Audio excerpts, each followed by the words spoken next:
மீன் குழம்பு வச்சுட்டு எண்ணெய் ஊற்றிக்கலாம். ஊற்றி மட்டும் வடகம் போட்டுக்கலாம். தேவையானது போட்டுங்க.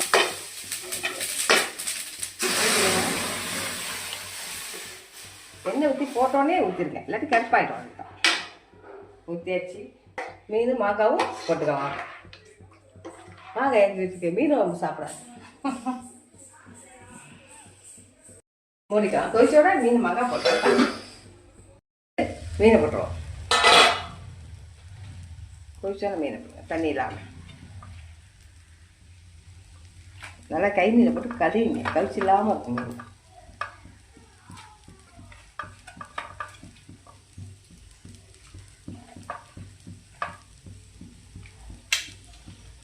மாங்காய் போட்டுக்கலாம்.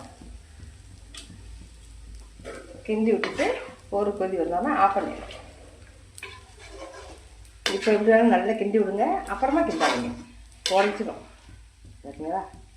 சூப்பர் மீன். நல்லா இந்த மீன் நல்ல சூப்பர் மீன். வாங்கி ட்ரை பண்ணுங்க. மீன் வாங்குவீங்க. ஒரு கொதி தெரிவிச்சு ரெடி ஆகிட்டு செம்ம மீன் குழம்பு, மீன் குழம்பு செம்ம டேஸ்ட்டாக இருக்கும். வச்சு ட்ரை பண்ணுங்கள். தேங்க்யூ.